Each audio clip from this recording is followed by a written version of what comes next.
दोबारा से एक बार फिर हार्ट डिजीज के ऊपर बात कर रहे हैं। आज हम बात कर रहे हैं वॉल्वुलर हार्ट डिजीज के बारे में। एक हेल्दी हार्ट वाल रक्त को एक दिशा में आसानी से बहने देती है, लेकिन इसे दूसरी दिशा में बहने से भी रोकती है। रोगग्रस्त हार्ट वाल में एक संकीर्ण उद्घाटन हो सकता है, इसलिए आगे की दिशा में रक्त प्रवाह को प्रतिबंधित करके यह रक्त को विपरीत दिशा में रिसाव की अनुमति देती है, जिसे वाल जिस साइड में ब्लड का फ्लो होना है उस साइड के अपोजिट ब्लड का फ्लो करा देती है, जिसकी वजह से वॉल्वुलर हार्ट डिजीज रोग में पेशेंट को सांस फूलना, ब्लैकआउट या सीने में दर्द हो सकता है, लेकिन यह स्पर्शोन्मुख हो सकता है। केवल असामान्य हार्ट की आवाज या दिल की बड़बड़ाहट सुनकर एक नियमित परीक्षा में पता लगाया जा सकता है। और पूरी दुनिया में वॉल्वुलर हार्ट डिजीज आमतौर पर वर्ध अवस्था में पतन का कारण बनता है, लेकिन एंडोकार्डियक्स के संक्रमण के कारण भी ये हो सकता है। दुनिया के कुछ हिस्सों में आमवादी हार्ट वॉल्वुलर डिजीज का एक प्रमुख कारण है, जो आमतौर पर माइट्रल या महाधमनी स्टेनोसिस, आर्टरी स्टेनोसिस की ओर जाता है।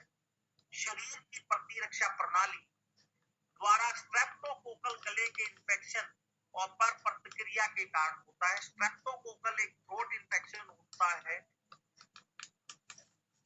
जिसकी वजह से ये हो सकता है और ऑटो इम्यून डिसऑर्डर हो सकता है। इसमें आप ये वाल देख रहे हैं, माइट्रल वाल, ये बिल्कुल नॉर्मल माइट्रल वाल है, स्क्रीन पे आप देख पा रहे हैं।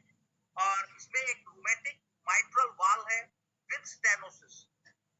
यहाँ पे ये सिकुड़ गई है, रुकावट हो गई है, जिसकी वजह से वो ब्लड को बाहर की तरफ करने की बजाय कच्चे रास्ते की तरफ करने की बजाय, जिसके थ्रू ब्लड पूरी बॉडी में ट्रैवल करना होता है, उसको अपोजिट साइड में फेंकना स्टार्ट किया। और इसके लिए इलेक्ट्रोहोम्योपैथी ने, मैं आपको एक ट्रीटमेंट बता रहा हूँ।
F1, L1, A2, S5, WE, BEN1, C3 और GE-D4 में और S1, D6 में देना है।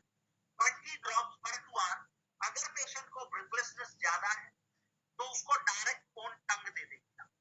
डायरेक्ट ऑन टंग दे देंगे तो on the spot with in 5 to 10 minutes आपको बेटर रिजल्ट मिलेंगे चेस्ट पेन में, घबराहट में। अब इसके आगे हम फ्रेंड्स हम बात करेंगे cardiac एरेथाइमेसिस।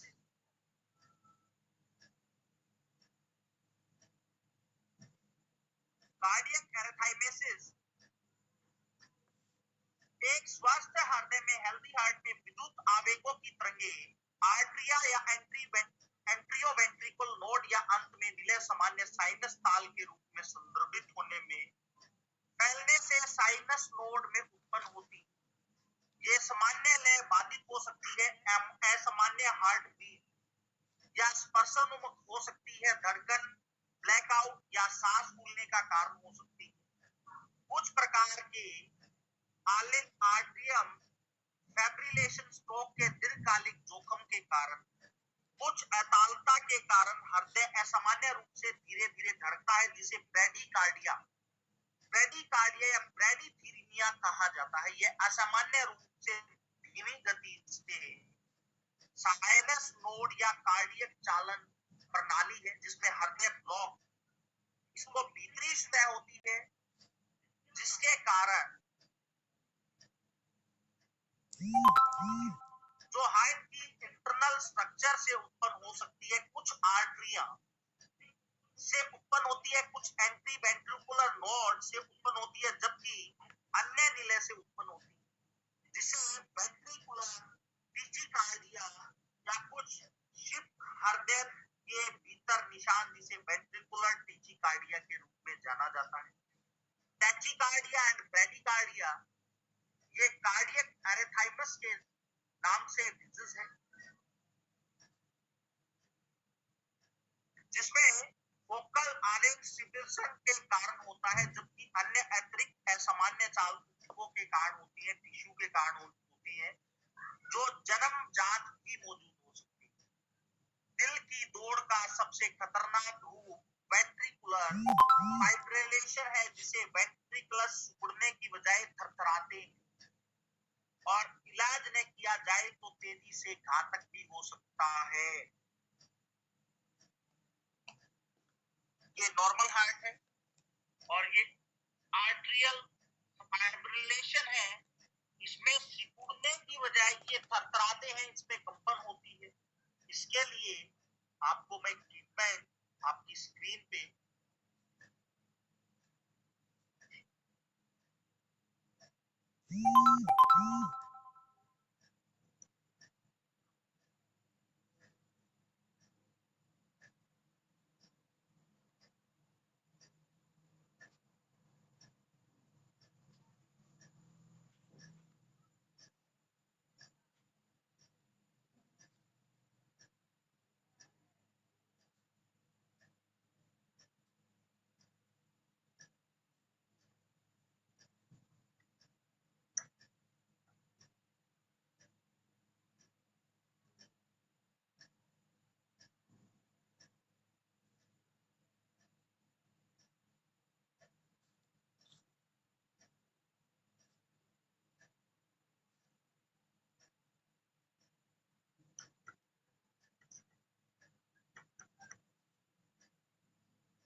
F1, S1, L1, A3, S5, WE और YE B8 में और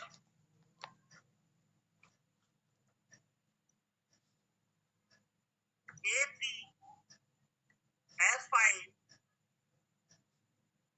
L1 और YE चेस्ट पे कंप्रेस करना है।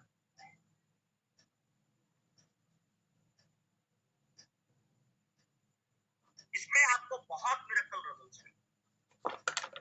जो थरथराना होता है इनका एट्रियल फाइब्रिलेशन वो खत्म हो जाएगी और जो हार्ट प्रॉपर तरीके से सिकुड़ेगा और रिलैक्स भी होगा।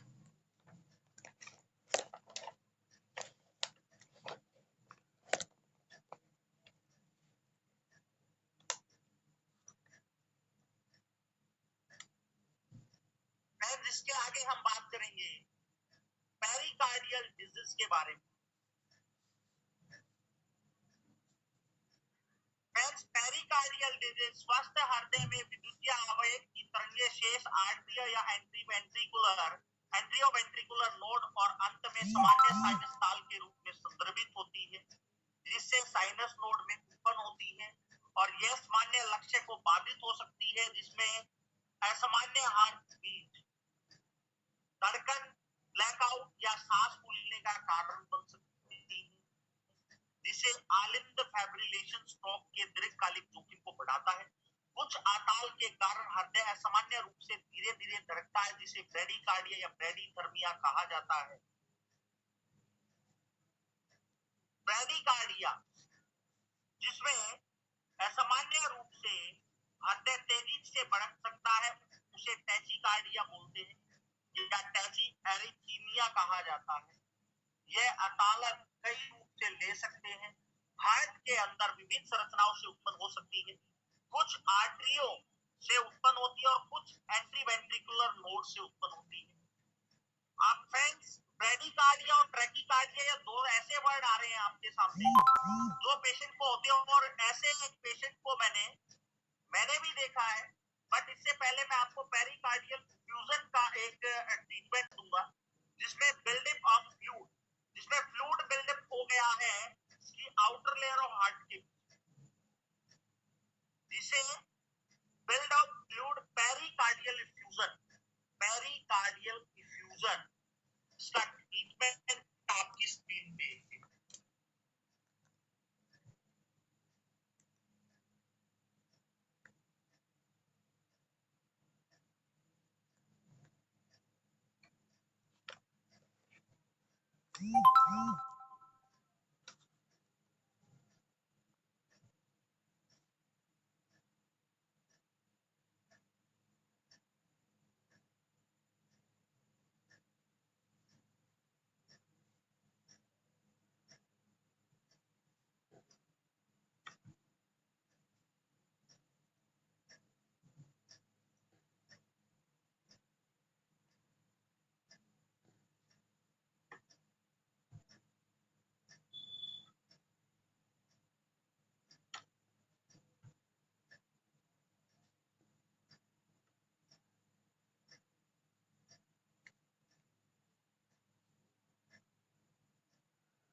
F1, C1, L1, A2, S3, S5, WE, GE और B2, इसको D8 में देना है 20 ड्रॉप्स पर 2 आवर।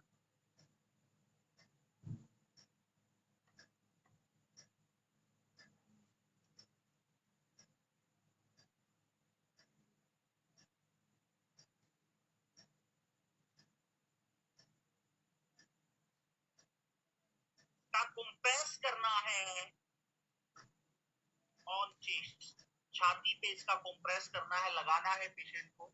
इससे बहुत मिरेकल रिजल्ट, यानी कि थर्ड डोज जब पेशेंट को जाएगी, इट मींस के थर्ड डे रैपिड डोज में देना है। थर्ड डे आपका पेशेंट काफी रिलीफ बताएगा।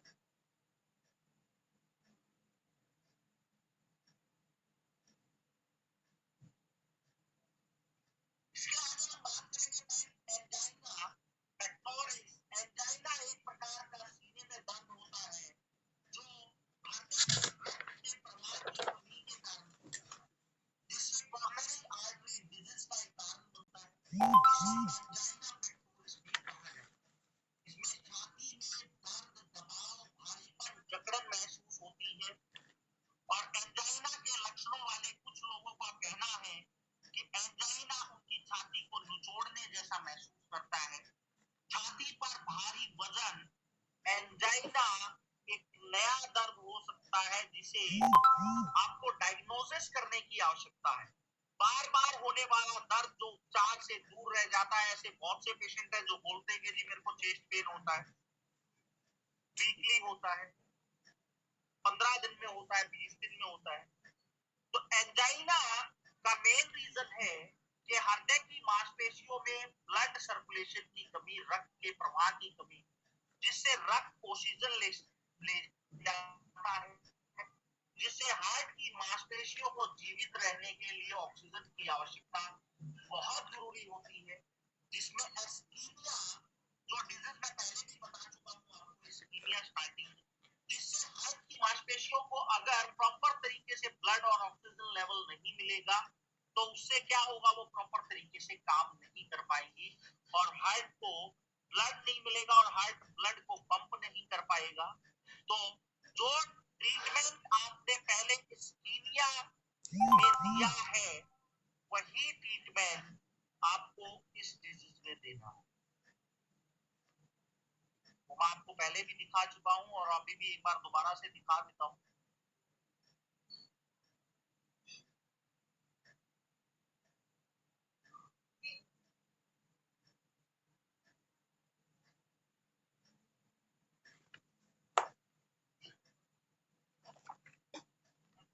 इस्केमिक हार्ट डिजीज, इसमें F1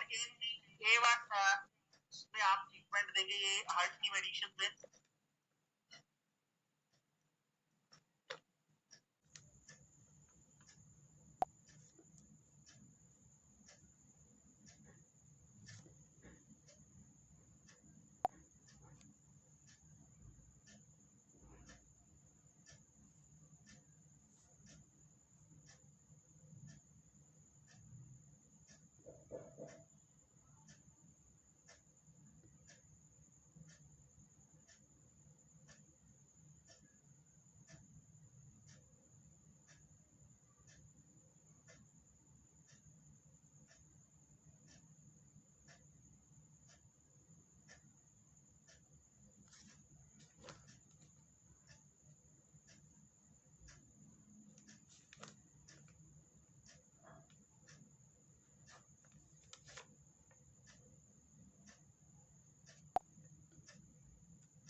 जी फ्रेंड्स, कुछ समझ में आ रहा है आप सभी को? जी सर। समझ में आ रहा है ट्रीटमेंट्स जो आपको बताए जा रहे हैं? सर एंजाइटी में एंजाइना में भी वही आएगा जो ट्रीटमेंट आपने F1 S1 L1 A3 S5 W। No, वो मैं आपको दिखा रहा हूँ। एस्मेटिक हार्ट डिजीज में यहाँ पे आप देख पा रहे होंगे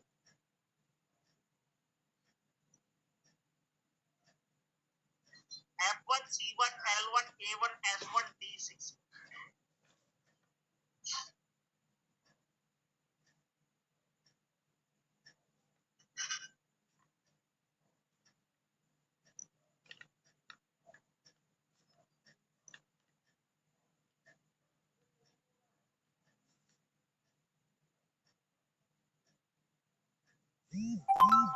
Recording in progress.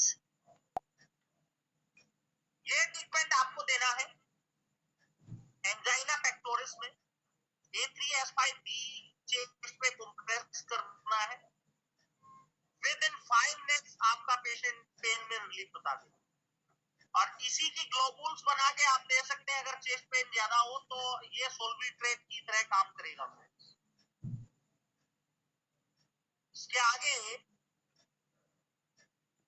इसके लिए आप टेस्ट क्या करा सकते हैं? ECG करा सकते हैं, न्यूक्लियर स्ट्रेस टेस्ट करा सकते हैं, एक्सरे करा सकते हैं, एंजियोग्राफी करा सकते हैं, लिपिड प्रोफाइल करा सकते हैं, ब्लड शुगर टेस्ट करा सकते हैं, CRP करा सकते हैं। इस चीज के लिए आप डायग्नोसिस में ईसीजी करा सकते हैं, न्यूक्लियर स्ट्रेस टेस्ट करा सकते हैं, एक्सरे करा सकते हैं, एंजियोग्राफी करा सकते हैं, लिपिड प्रोफाइल करा सकते हैं, ब्लड शुगर लेवल टेस्ट करा सकते हैं और सीआरपी करा सकते हैं और इको करा सकते हैं, इकोकार्डियोग्राम।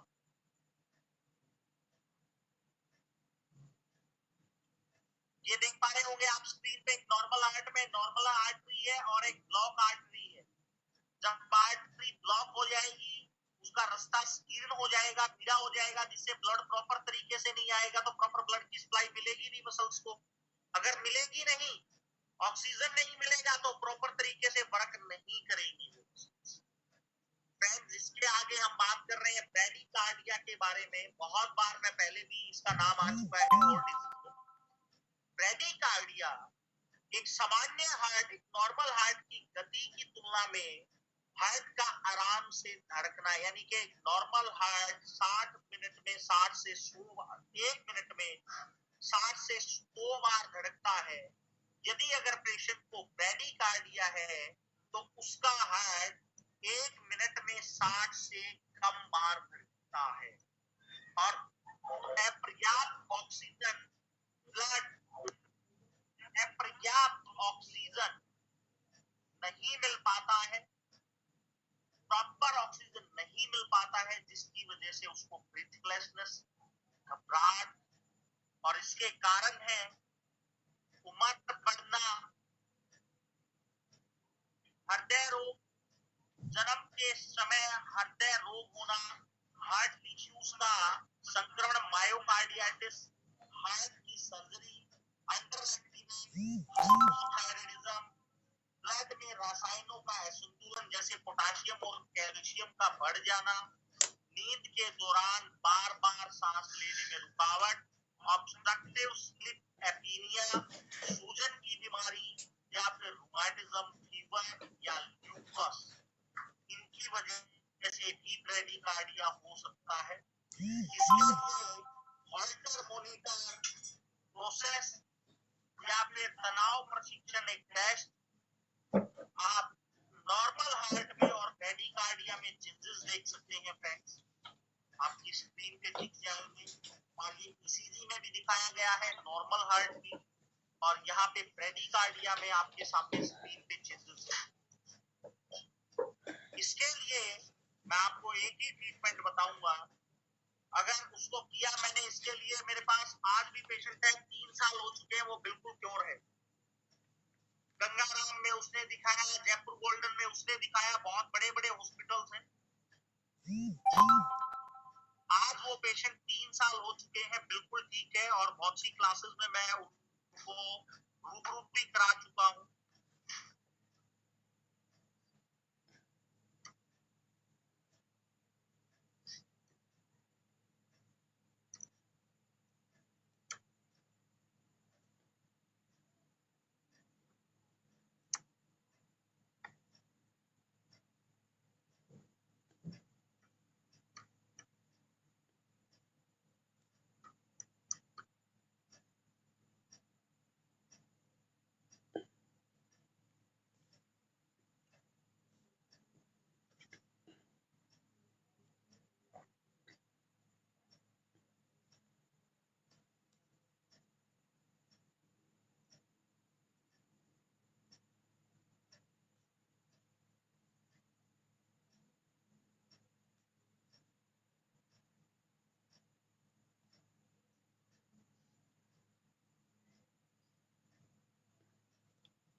ये ट्रीटमेंट आपकी स्क्रीन पे है, C1, S1, L1, A1, D4 में 20 drops per 2 hour और 8 DS5B compress on heart chest पे compress करना है। फिर दिन 5 to 10 मिनट्स आपके सामने रिजल्ट्स होंगे अगर पेशेंट को आप दिए।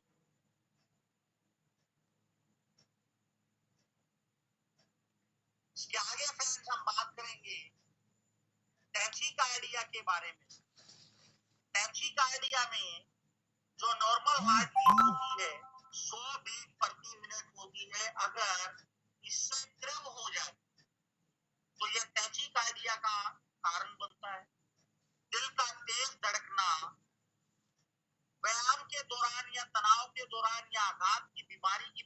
एरिया में हृदय गति का बढ़ना एक सामान्य बात है, लेकिन वैसे बढ़ा रहना वो एक असामान्य स्थिति है जिसमें हार्ट बीट का बढ़ा रहना 100 से ऊपर,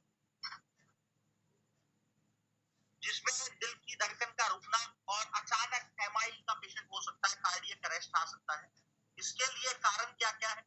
एनीमिया, बहुत अधिक पेशेंट का ज्यादा कैफीन पीना, बहुत ज्यादा शराब पीना, ज्यादा एक्सरसाइज करना, बुखार होना, हाई बीपी, किसी मेडिसिन का side effect, hyperthyroidism, smoking, stress या डर, ये टैचिकार्डिया के कारण हो सकते हैं। इसके लिए common test tilt table test होता है, जिसमें ब्लड प्रेशर और हार्ट बीट को बिस्तर पर लेटाकर उसे मापा जाता है। स्टैंड प्रशिक्षण हृदय गति और रक्तचाप को लेटाने के बाद और फिर उसके बाद खड़ा होने के बाद 2 से 5 से 10 मिनट के बाद मापा जाता है। कॉन्टैक्टिव सूडोमीटर एक्सॉन रिफ्लेक्स टेस्ट, जो पसीने को नियंत्रित करने वाले तंत्रिका को मापता है। इलेक्ट्रोकार्डियोग्रामी, ग्राम ECG, और ये आप देख पा रहे होंगे स्क्रीन पे कि abnormal impulses, normal heart beat और टैचिकार्डिया में आपको दिख रहा होगा अलग से ही चेंजेस। ये आप ECG में भी देख के पता कर सकते हैं कि क्या चेंजेस आ रहे हैं और क्या चेंजेस मिल रहे हैं। ये आपकी स्क्रीन पे है टोटली ग्राफ। अब इसका ट्रीटमेंट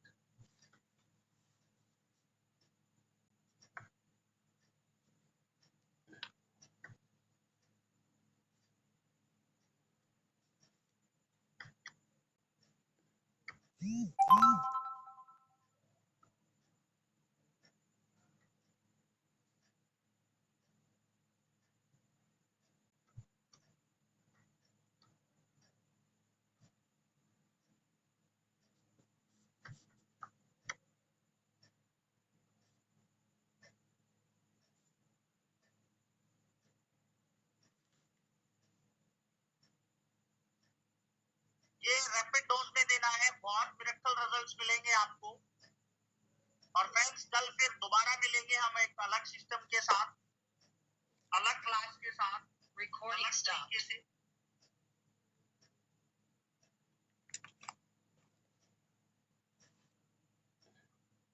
यहाँ तक क्लियर है सभी को friends? Yes sir. Yes sir. अभी का ट्रीटमेंट कहाँ पे लिखा, वो नहीं दिखा? यस सर, लिखा हुआ है। सर इसका कंप्रेस नहीं है सर। कंप्रेस करने की।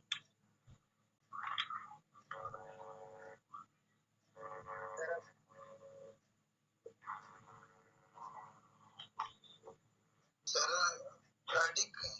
ब्राडिकार्डिया में सर D4 में चलेगा ना? हाँ जी हाँ जी। सर उसमें A1 भी D4 में है सर। सभी D4 में है।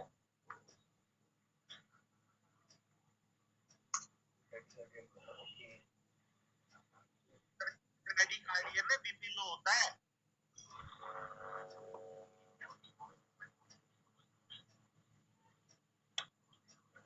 यहाँ तक क्लियर है? और एक आप लोगों के लिए एक बहुत जबरदस्त गुड न्यूज है।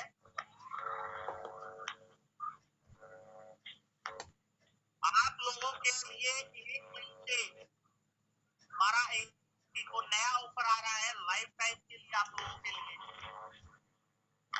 जिसको कंसिस्टेंसी ऑफर बोला जाता है। अगर कोई भी डॉक्टर 1 तारीख से लेके 12 तारीख के बीच में हर महीने की 1 तारीख से लेके 12 तारीख के बीच में 1,000 रुपए से लेके और 1 लाख तक का है, और 6 महीने कंटिन्यू रखता है 1 से 12 तक, थोड़े कम, तो 7वें महीने 7th month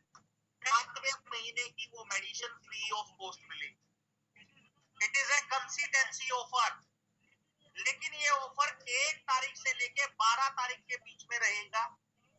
चाहे आप 6 महीने तक लगातार हर महीने की 1 से 12 के बीच में 1000 रुपए की परचेजिंग करो, चाहे किट परचेज करो, चाहे कोई भी प्रोडक्ट परचेज करो, 1 से 12 के बीच में 1 लाख रुपए से लेके चाहे 2 लाख की हो, चाहे 10 रुपए की हो, 1000 रुपए का है मिनिमम। 1000 रुपए की मेडिसिन से लेके उससे ऊपर कितने भी परचेज करेगा, लेकिन शर्त है कि हर महीने अगर 1000 की परचेज कर रहा तो 1000 की ही परचेज करनी पड़ेगी, उससे ऊपर चाहे कितनी भी परचेज करो। 7वें महीने की वो मेडिसिन वो आपके लिए फ्री ऑफ कॉस्ट रहेगी, उसका कोई पैसा नहीं। ऑटोमेटिकली जो आप अपनी मर्जी से 7वें महीने जो भी लिस्ट बना के देंगे वो मेडिसिन आप तक पहुंच जाएगी।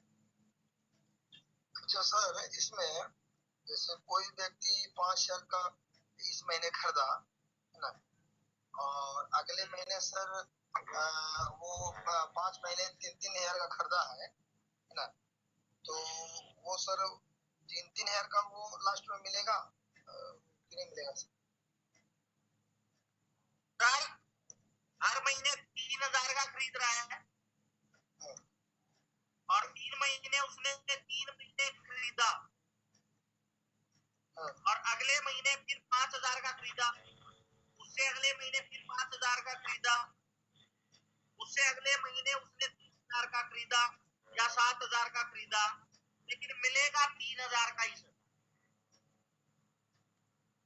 जो कंटिन्यू रहेगा नहीं, तो कंटिन्यू रहेगा। नहीं जैसे ऐसा है सर, जैसे मान लीजिए कोई 10,000 वाला बुक कराया कि 10,000 है हम महीने का खरीदेंगे, राइट? लेकिन सर वो 4 महीना 10,000 खरीदा और 2 महीना वो 10,000 का नहीं खरीद पाया किसी कारणवश, वो सर वैसे तो मैं भी आपको बुक करा दूंगा कि मैं तो 1 लाख रुपया महीना का खरीदूंगा और मैं खरीदूं 10,000 रुपए की, बिलिंग जितने की होगी पहली बिलिंग जितने की होगी। हाँ जी, सुन पा रहे हैं मेरी बात को? पहली बिलिंग कराई आपने 5,000 रुपए की, अगले महीने कराई 7,000 रुपए की। 5,000 से कम नहीं होना चाहिए सर, नहीं तो बीच में वो कंसिस्टेंसी ऑफर खत्म हो जाएगा। अच्छा सर, इस पे बात कर लेंगे आपसे। सर 7वें महीने कितने का मिलेगा? 5,000 का बिल मिलेगा ना सर, अगर 5,000 की ले रहा है? हाँ सर बिल्कुल, 7वें महीने 5,000 की मेडिसिन फ्री ऑफ कॉस्ट। ये ऑर्डर का डेट है ना सर? क्या सर? ये 1 तारीख से लेके 12 तारीख तक जैसे ऑर्डर का डेट है ना? हाँ सर, हाँ 1 से 12 तक। हाँ सर, 1 से 12 बिलिंग होनी चाहिए ना? हाँ 1 से 12 तक बिलिंग होना चाहिए।